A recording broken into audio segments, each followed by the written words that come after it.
जय श्री सद्गुरुदेवाय नमः। जय श्री गणपति देवाय नमः। ओम सर्वमंगल मांगल्ये शिवे सर्वार्थ साधिके शरण्ये त्र्यंबके गौरी नारायणी नमस्तुते। श्री जगदम्बिकाय नमः।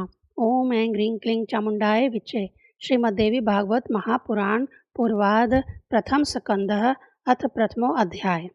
महर्षि शौनक का सूत जी से श्रीमद्देवी भागवत पुराण सुनने की प्रार्थना करना।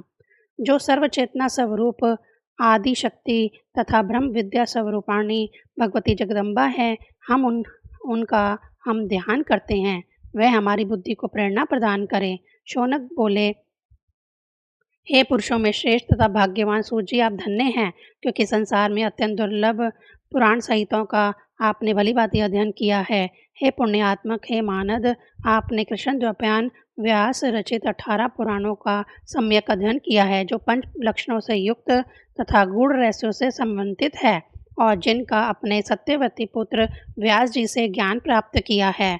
हमारे पुण्य से भी आप इस उत्तम मुनियों के निवास योग्य दिव्य पुण्य पद तथा कली के दोषों से रहित क्षेत्र में पधारे हुए हैं। हे सूजी, मुनियों का यह समुदाय परम पुण्यदायिनी पुराण संहिता का श्रवण कराना चाहता है, अतः आप समाचित होकर हम लोगों से उसका वर्णन करिए। हे सर्वज्ञ, आप तीनों पापों दैहिक, दैविक, भौतिक से रहित होकर दीर्घजीवी हो। हे महाभाग, ब्रह्म प्रतिपादक देवी भागवत महापुराण का वर्णन करें। हे सूजी, जो मनुष्य सर्वेंद्र इंद्रियां युक्त होते हुए भी केवल जीवा के स्वाद में ही लगे रहते हैं और पुराणों की कथा नहीं सुनते, वह निश्चय ही अभागे हैं। जैसे षड रस के स्वाद से जीवा को आनंद होता है, वैसे विद्वान जनों के वचनों से कर्ण इंद्रियों को आनंद प्राप्त होता है। जब कर्णहीन सर्प भी मधुर ध्वनि सुनकर मोहित हो जाते हैं, तब भला कर्ण युक्त मानव यदि कथा नहीं सुनते तो उन्हें भागिर क्यों न कहा जाए। अतः हे सौम्य, समाचित होकर कथा सुनने की इच्छा से सभी द्विजगण कलिकाल के भय से पीड़ित हो इस नैमिषारण्य में उपस्थित हैं। जिस किसी प्रकार से समय तो बीतता ही रहता है, किंतु मूर्खों का समय व्यर्थ दुर्वचनों में बीतता है और विद्वानों का समय शास्त्र चिंतन में जाता है। शास्त्र भी विचित्र प्रकार के तर्क वितर्क से युक्त हैं। पुराण 3 प्रकार के तथा शास्त्र विविध प्रकार के हैं, जो नाना विधि वाद विवाद तथा छल प्रपंच से युक्त हैं और अहंकार तथा आमर्षण उत्पन्न करने वाले हैं। वे अनेक अर्थवाद और हेतुवाद से युक्त और बहुत विस्तार वाले हैं।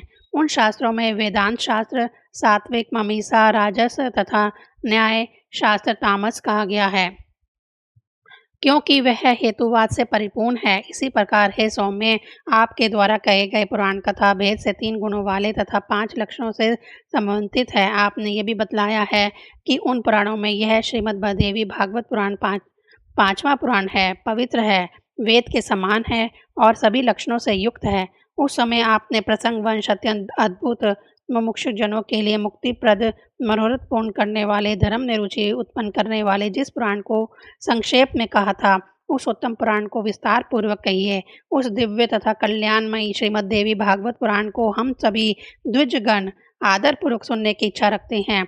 हे धर्मज्ञ, गुरु भक्त एवं सत्व गुण से संपन्न होने के कारण आप कृष्ण द्वैपायन के द्वारा कही गई इस प्राचीन संहिता का ज्ञान प्राप्त कर चुके हैं। जिस प्रकार देवता लोग अमृतपान करते हुए तृप्त नहीं होते, उसी प्रकार हम लोगों ने भी यहाँ आपके मुखारविंद से निकली अनेक कथाएं सुनी, किंतु अभी भी हम तृप्त नहीं हुए हैं। हे सूजी, उस अमृत को धिक्कार है जिसके पीने से कभी मुक्ति नहीं होती, परंतु इस भागवत रूपी कथा सुधा के पान से तो मनुष्य शीघ्र ही भव संकट से मुक्त हो जाता है। हे सूजी, अमृत पान के लिए जो हजारों प्रकार के यज्ञ किए गए हैं, उनसे भी सर्वदा के लिए हमें शांति नहीं मिली। यज्ञों का फल तो केवल स्वर्ग है। पुण्यशील होने पर पुनः स्वर्ग से मृत्यु लोक में लौटना ही पड़ता है। इस प्रकार निरंतर आवागमन के चक्र में आना जाना लगा रहता है। हे सर्वज्ञ, गुणात्मक काल चक्र में भ्रमण करते हुए मनुष्यों की ज्ञान के बिना मुक्ति कदापि संभव नहीं है। इसलिए सब प्रकार के रसों से परिपूर्ण तथा पुण्यप्रद श्रीमद्देवी भागवत पुराण कहिए, जो पवित्र, मुक्तिदायक, गोपनीय तथा मुमुक्षों को सर्वदा प्रिय है। प्रथम अध्याय समाप्त। द्वितीय अध्याय। सूत जी द्वारा श्रीमद्देवी भागवत के स्कंद अध्याय तथा श्लोक संख्या का निरूपण और उसमें प्रतिपादित विषयों का वर्णन। सूत जी बोले, हे मुनिजनों, मैं धन्य और महान भाग्यशाली हूँ, जो कि आप महात्माओं ने वेद विशुद्ध तथा अत्यंत पुण्यपद देवी श्रीमद् देवी भागवत महापुराण के संबंध में प्रश्न करके मुझे पवित्र बना दिया।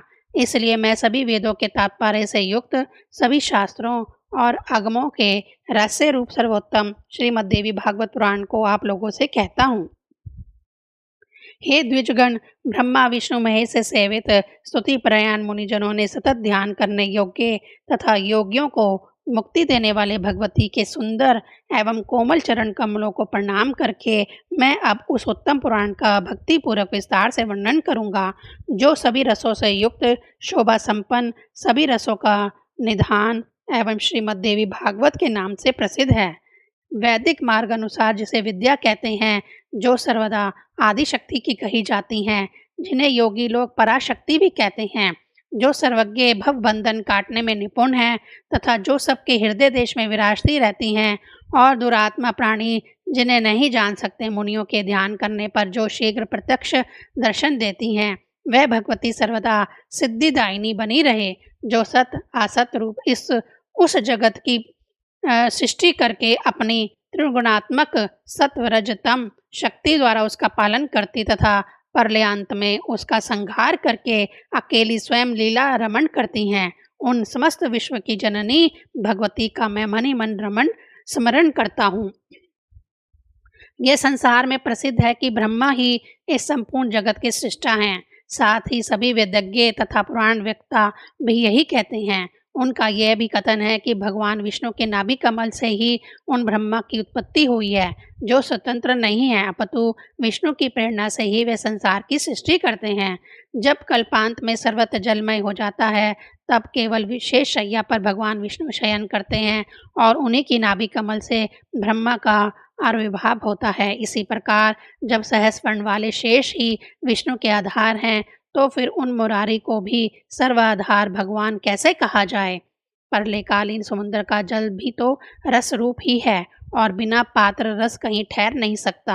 अतएव जो सब प्राणियों में शक्ति रूप से विराजती रहती हैं, मैं उन संपूर्ण संसार की जननी आदि शक्ति भगवती को शरण ग्रहण करता हूँ। योग निद्रा में लीन भगवान शिव विष्णु को देखकर उनके नाभि कमल पर विराजमान ब्रह्मा ने जिन देवी की स्तुति की है, मैं उन्हीं पराशक्ति भगवती की शरणागत हूँ।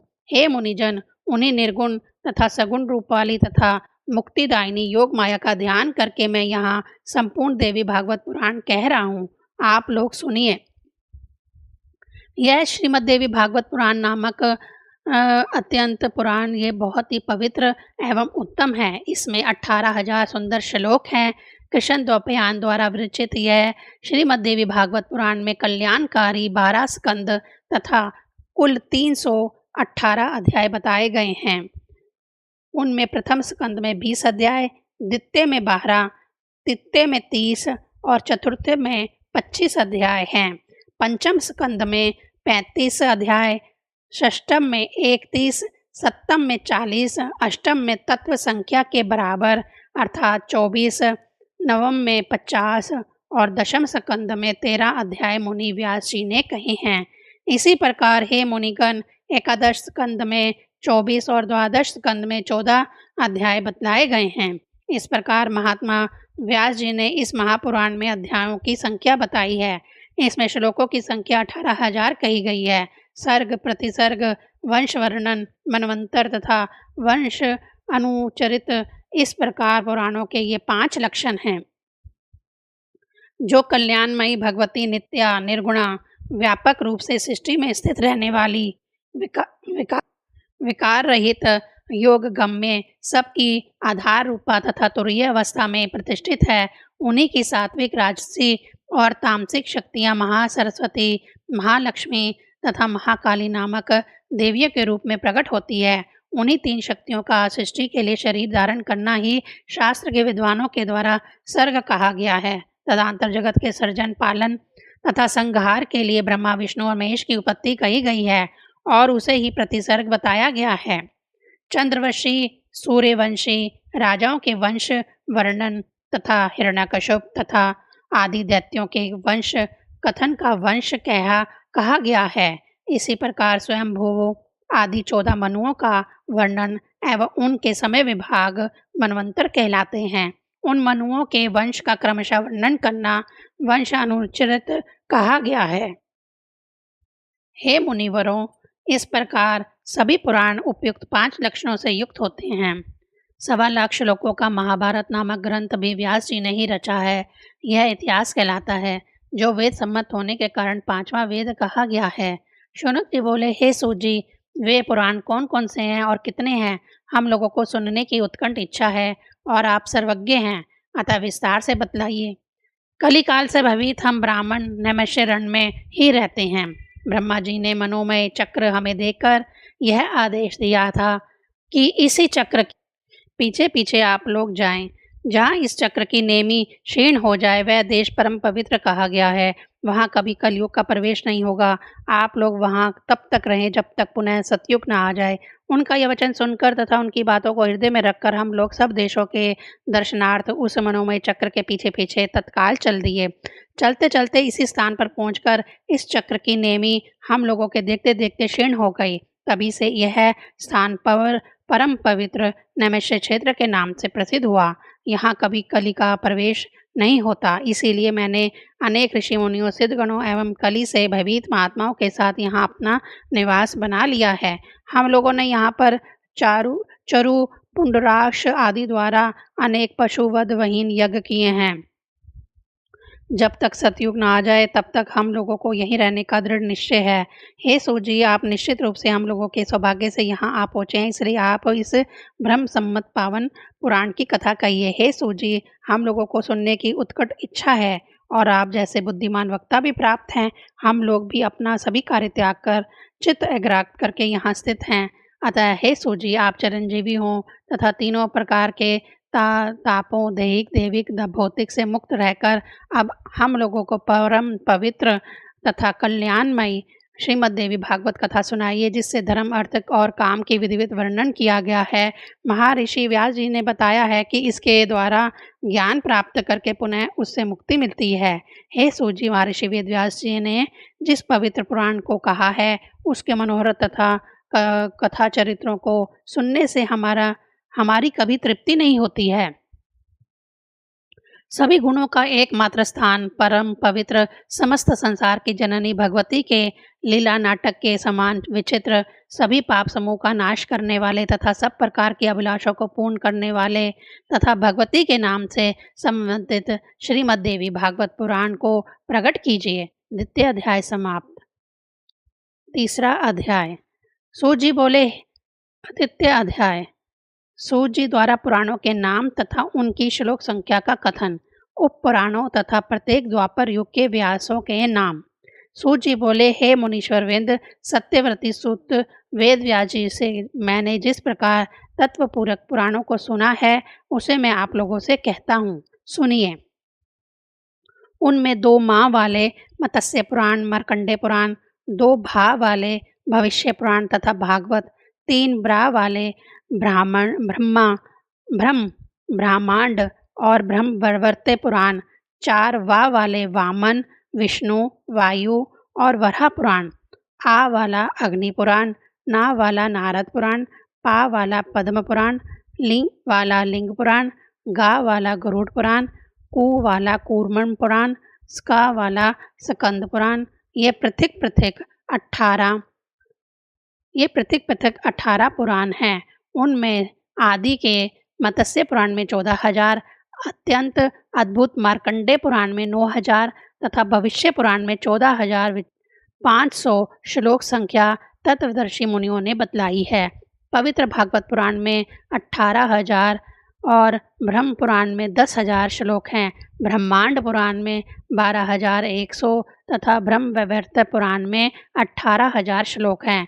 हे शौनक, वामन पुराण में 10,000 तथा वायु पुराण में 24,600 श्लोक हैं। उस परम विचित्र विष्णु पुराण में 23,000, वराह पुराण में 24,000, अग्नि पुराण में 16,000 तथा नारद पुराण में 25,000 श्लोक कहे गए हैं।